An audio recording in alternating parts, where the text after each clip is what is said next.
The novel All the Light We Cannot See by Anthony Doerr tells the story of two young children named Marie Lore and Werner Fenig.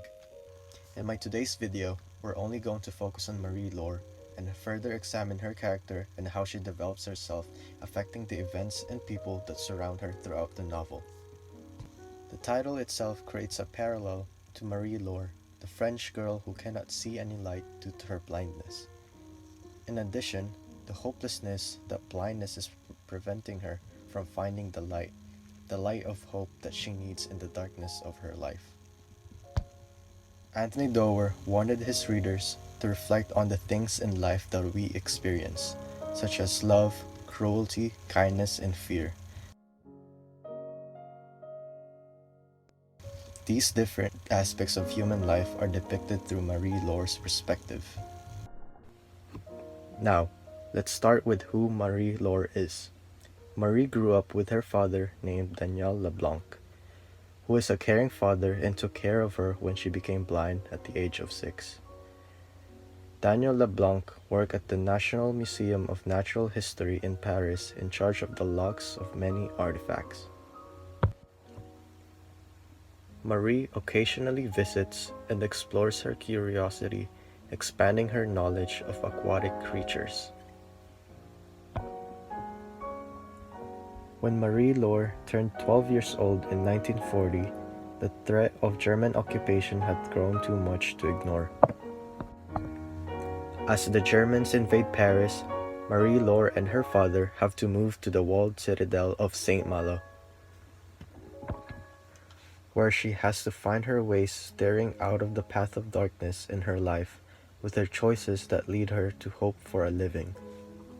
Now, to understand her character and her development better, we have to use the first 3 stages of Erik Erikson's theory of psychosocial development to better understand why she makes these choices and how people she surrounds with have given her different knowledge and apply it from her situations from time to time. The rest of Erikson's stages can't really apply to Marie Lore's overall life, having her story mainly focuses on her childhood and adolescent life. Let's start with the first stage of Erikson's theory, trust versus mistrust. At this stage, we first begin to see Marie Lore evident trust in her father at the beginning of the novel. Although the novel doesn't show how she was raised by her father when she was a baby, it is clearly visible from the reader that Marie Lore's father has been taking care of her pleasantly.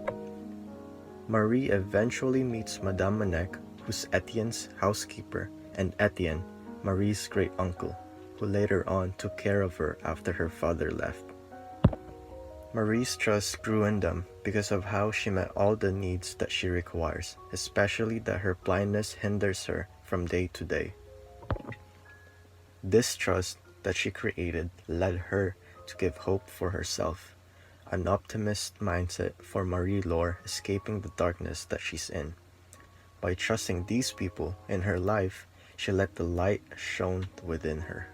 The next stage focuses on autonomy versus shame and doubt, the will of a person by expressing themselves by doing things on their own.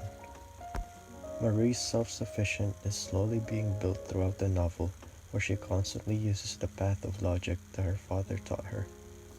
Marie manages to become independent even though she is disabled, by having supportive people in her life giving her constant aid on the things that she does.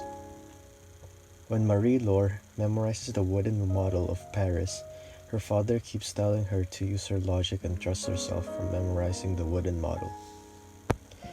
2 years after she lost her eyesight, she finally manages to lead her way from the museum to her house. When Marie lost her eyesight, her father pushed her limits to think independently, to try to do something on her own in the future when she is alone without her father, and navigate the problems that she faces. The third stage that highlights Marie Lore's behavior is the purpose of her actions, having a goal or a reason for performing certain behaviors. Throughout Marie Lore's childhood, she has to set goals and try to do the basic things that a blind person needs to learn from their lives. When she was just starting to navigate the place where she lives, She becomes frustrated and feels guilty for not knowing how to navigate the roads. Later on in the novel, this led her to think within herself and try pursuing her purpose that she needs to do so she can survive from being trapped in the attic with a limited amount of food and water. These stages that she developed in her childhood made her form decisions that eventually led her to the path of logic in her life, giving her an opportunity to live her life after the war. Hey guys, thanks for watching. Make sure to subscribe and turn on notification for more character analysis in the future. Make sure to stick around for next week because I will be analyzing the other main character from the book, Werner Fennig. Thanks and have a great day. See ya!